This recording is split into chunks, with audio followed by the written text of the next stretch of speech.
behind bars for allegedly abusing animals. Neighbors are outraged. We'll hear their reaction. Nursing school was tough, but I pushed through. The end of one chapter and the beginning of another one. Thousands of students across the borderland celebrate one of their greatest achievements yet. And the Senate gives the nod to a long-term spending bill. We have the details. And in Storm Track weather, Dan. We saw some of that rain move in overnight, but will we see more of it through the rest of the day today? I'll explain coming up. It's all the news you need to start your Sunday, December 14th, 2014. ABC 7's Good Morning El Paso weekend starts now. Live, where news comes first. From the Mesilla Valley and Las Cruces to El Paso and the borderland. This is ABC 7's Good Morning El Paso weekend. Good morning and thanks for joining us on this Sunday morning. I'm Josie Ortegon. New this morning, an El Paso man is making headlines. Arturo Pierre Martinez condemns U.S. policy in North Korea. He says he entered North Korea illegally. He held an unusual press conference in Pyongyang today, and in it, Martinez denounced the American political and economic system. He also spoke about American wealth, CIA corruption, and unidentified flying objects. Martinez also says he hasn't been put into custody and is seeking asylum in Venezuela. Martinez's mother says her son is quite intelligent but suffers from bipolar disorder. And switching gears to Storm Track weather now, let's get a look at your first forecast with Storm Tracker Dan Martinez. Dan, we saw rain overnight. Will we see rain today? You know what? Chances of rain have pretty much dissipated now. Things looking a lot better now for our Sunday, though we are going to be dealing with cooler temperatures and unfortunately those winds as well. Let's talk about it right now on Doppler radar, and you'll notice that we have those clear skies again, as I mentioned, but we are expecting, some cooler conditions, as I mentioned. 44 degrees what we have right now in El Paso. Calm winds right now in El Paso, and 36 degrees is the air temperature in Las Cruces. But look how it feels, 27 degrees, because that wind is up to 14 miles per hour officially right now. And you'll notice this on our WeatherNet site. The top number is the wind chill factor. The bottom number is the actual wind miles per hour. And you notice there, the War Eagles Air Museum and the Greater El Paso landfill have been fluctuating and have been in the 30s. Everyone else in the 40s, but nonetheless, still some areas watching for those stronger winds, especially on the eastern slopes of the mountains. Expect a windy day today. Temperatures are going to be in the 50s primarily starting at 9 o'clock this morning and lasting through the early part of your evening. What do the next 7 days hold for you? Well, we'll talk about that coming up in just a few minutes. Josie? Okay, thanks, Dan. A man arrested for animal abuse earlier this week is not only spending time in jail, but he's now facing backlash from the community. Police say the arrest came after an investigation that began in September when they found an injured pit bull puppy. 3 months later, they responded to another dog that was hurt. Their investigation revealed the injuries were consistent with animal cruelty. ABC 7's Jerry Nájera has more. Some residents are so appalled at the situation, they are making efforts to find more evidence to possibly bring additional charges to the man accused of abusing puppies.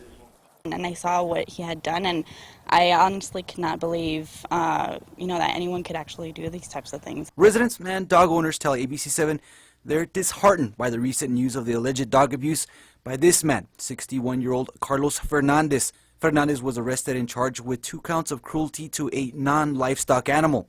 Neighbors secretly videotaped the man with one of the puppies. In one clip, you can see the man throw the dog in the air and let it fall. Fernandez is now seeing the backlash. His home has been vandalized. The name PETA, which stands for People for the Ethical Treatment of Animals, and the word killer is spray painted across the front of his house. The lawn is littered with eggshells from being thrown at the home. Neighbors also say Fernandez will get free dogs off of Craigslist, which also brings to light another question. Should dog owners trying to find a good home for pets just give them away to anyone? Unfortunately, if you need to give them out or give them away for free, make sure you do some sort of tiny investigation at least. Maybe go check out, that person's home, maybe see if everything is okay. Another organization is also making efforts to find more evidence of Fernandez's alleged animal abuse. ElPasoPets.org is posting flyers in the neighborhood asking if anyone has given Fernandez a dog. They say the tips could possibly lead to more charges for Fernandez. Residents say a little vigilance can make a difference for helpless pets. If you see something going on, then do become a part of the neighborhood and try to make it a better place by, doing the right thing. According to jail records, as of 4 o'clock Saturday, Fernandez is still in jail. His bond is set for $3,000. And if you have given a dog to Fernandez, ElPasoPets.org urges anyone to call them. You can also remain anonymous. The number is 915-412-6642. Reporting for Good Morning El Paso Weekend, I'm Jerry Nájera. Thank you, Jerry. And today marks 2 years since the Sandy Hook Elementary School massacre. 20 children and 6 teachers were killed on December 14, 2012. The gunman, Adam Lanza, shot and killed himself. Connecticut governor has ordered flags to fly at half-staff to honor the victims. And here in El Paso, county commissioners met in special session yesterday to interview the next chief administrator for the county of El Paso. Judge Veronica Escobar tells us Commissioners Court was not ready to make a final decision. She says they'll take the rest of the weekend to continue researching the finalists. The decision is expected tomorrow. To get a leg up on the commissioner's decision, check out the candidates for yourself on KVIA.com. And in national news, yesterday, friends and family said goodbye to 19-year-old Jessica Chambers nearly a week after she was set on fire. Friends wrote messages on Chambers' casket and said they'll miss the teen's smile.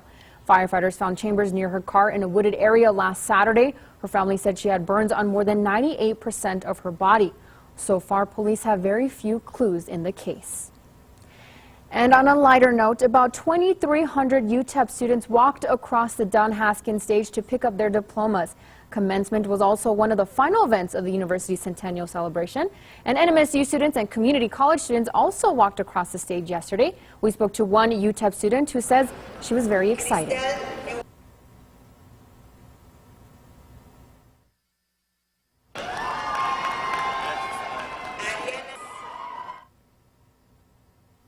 I think it's very surreal. I feel like I still have an exam to study for next Monday, like always, but I do have a really big exam, my NCLEX, so it is exciting to be here. And congratulations to all graduates across the borderland. And after days of demonstrations in cities nationwide, protesters demanding an end to police brutality reiterated their message yesterday. Andy Rose has the details on the culmination of what many are calling a week of outrage.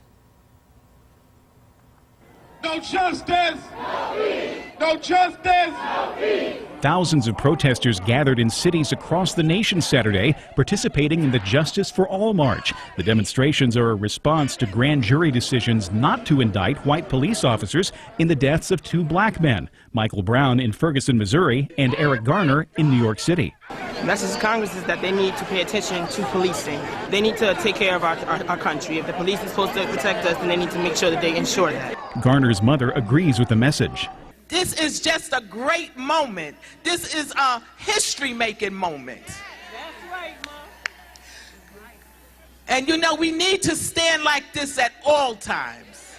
In Boston, protesters led the march with a banner reading "Shut It Down." And in Washington, the demonstration was filled with familiar messages. I can't breathe, justice for all, Black Lives Matter. Former President Bill Clinton believes the country needs to reestablish the relationship between police and the communities they serve. The fundamental problem you have anywhere is when people think their lives and the lives of their children don't matter, that they're somehow disposable. If we want our freedom to be in deed as well as word in America, we have to make people feel that everybody matters again. I'm Andy Rose reporting. And here in the borderland, thousands of children are getting a jump start on the holidays, all thanks to Abundant Living Faith Center, which held its annual toy giveaway at the County Coliseum yesterday. Members of the church bought and donated thousands of toys and, as you can imagine, an equal number of smiles. From all over the city. We open it up to anybody that needs toys for Christmas, and they come from all over the city. Pastor Neiman says the church asked its members for an extra offering. That's how they bought thousands of toys. And according to our news partners at El Paso Inc., Digital First Media, the company that owns El Paso Times, may be looking to sell it and other properties. Digital First Media is the second largest newspaper chain in the country, owning more than 70 daily newspapers. They're looking to sell the company, although they're not commenting on the situation. For more details, you can check out the latest edition of El Paso Inc. on stands now.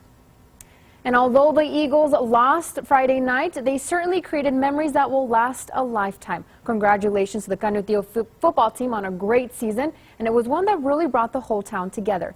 And in case you missed Friday night's game, we'll be showing it again at 1 in the afternoon today. It'll air on our sister station, the El Paso Las Cruces CW.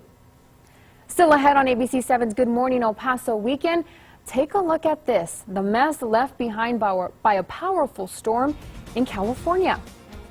And a blast from the past. Beautiful wintry weather, and yes, this is El Paso. We'll take a look at that right after the break. Time now is 8:10. Let's take a live look outside at traffic this morning, courtesy of our TxDOT traffic cams, I-10 and Artcraft. Nothing major to report at this time, I-10 and Red Road. Again, if you are headed out and about this Sunday morning, a brunch or church or just anywhere you're going, you're good to go. And in storm track weather, Dan, what can we expect? Well, you know what? We'll see the winds kick on up today, but it's also a cold morning. We'll keep that in mind. We'll show you the current temperature across the region coming up. You're watching ABC7, where news comes first.